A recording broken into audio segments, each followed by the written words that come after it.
یہ بتائیے گا کہ یہ جو صلح حدیبیہ کے جب بندرجات پڑتے ہیں، فیل تو یہ ہوتا ہے کہ مسلمانوں نے تو تقریباً شرائط ان کی مان لی اور بیک فٹ پہ چلے گئے، احرام بھی اتار دیا گیا، تو یہ سب کیا تھا؟ اور کیا نبی پاک دیکھ رہے تھے کہ یہ معاہدہ جو ہے آگے جا کے فتح مکہ میں تبدیل ہوگا؟ دیکھیں، ظاہری اعتبار سے اس معاہدے کی جو شرائط تھی وہ اس طرح کی تھی کہ جس سے یہ لگ رہا تھا کہ مسلمانوں نے دب کر صلح کی ہے۔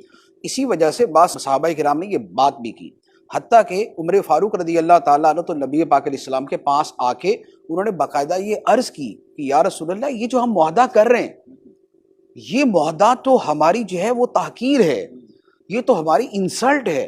تو نبی پاک صلی اللہ علیہ وآلہ وسلم نے بڑا خوبصورت جواب ارشاد فرمایا کہ اے عمر، میں اللہ کا رسول ہوں۔ اللہ اللہ، مراد یہ کہ رسول کی فراست اور وحی کے ذریعے جو اس کی تائید ہوتی ہے، دوسرا اس کے برابر نہیں ہو سکتا۔ سبحان اللہ۔ تو نبی پاک علیہ السلام کی شان تو ویسی وما ینطق عن الہوی ان ہوا الا وحی یوحی ہے۔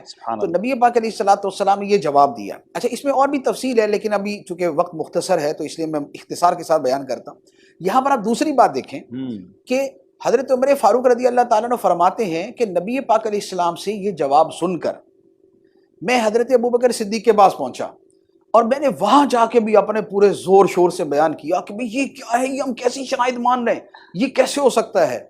صدیق اکبر رضی اللہ تعالیٰ عنہ نے بڑے تحمل سے جواب دیا، اے عمر، وہ اللہ کے رسول ہیں۔ کیا بات، کیا بات! جو جواب جن الفاظ سے نبی پاک صلی اللہ تعالیٰ علیہ وآلہ وسلم نے عطا فرمایا، آقا کریم علیہ السلام کے ساتھ جو قلبی مناسبت، جو روحانی مناسبت، جو سوچ کی یکسانیت صدیق اکبر رضی اللہ تعالیٰ عنہ کو ملی تھی، وہ کسی کو عطا نہیں ہوئی۔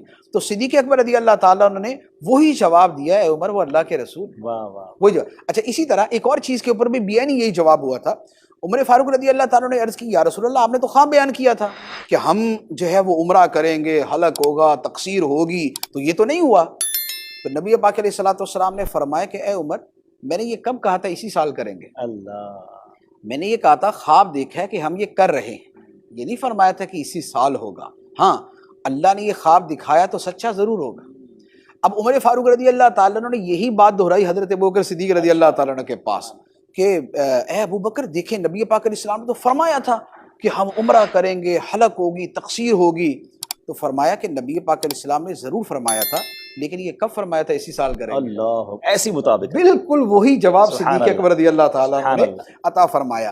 تو اچھا، پھر اس کے بعد یہ بعد میں سچا بھی ہوا کہ اگلے سال عمرہ کیا بھی گیا، اور قرآن مجید کے اندر اس کا بیان بھی ہوا۔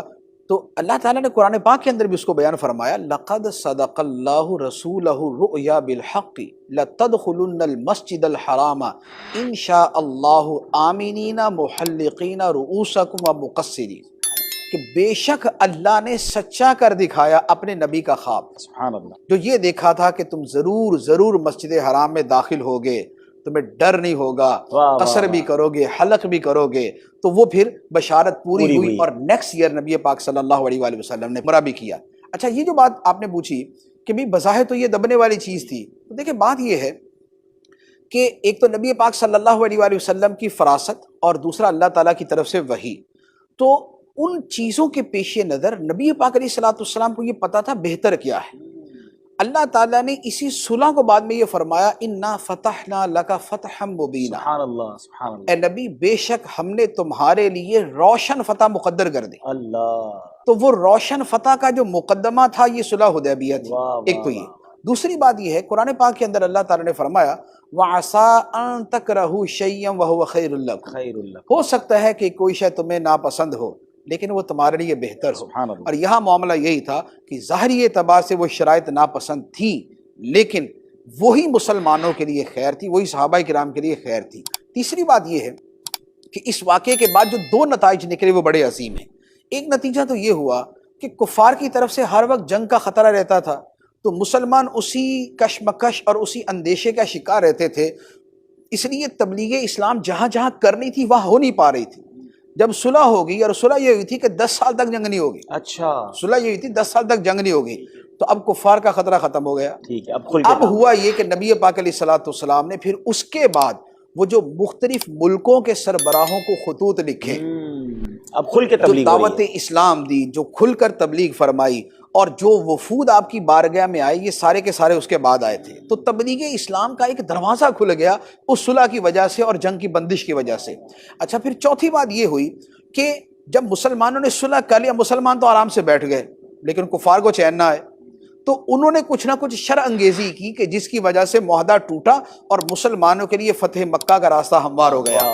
تو مکہ مکرمہ فتح ہو گیا، اور مکہ مکرمہ کا فتح ہونا فتح مبین بھی ہے، اور اسلام کا جو پیغام پھیلنے کا جو سب سے بڑا ٹرن آیا تھا وہ فتح مکہ کے بعد آیا۔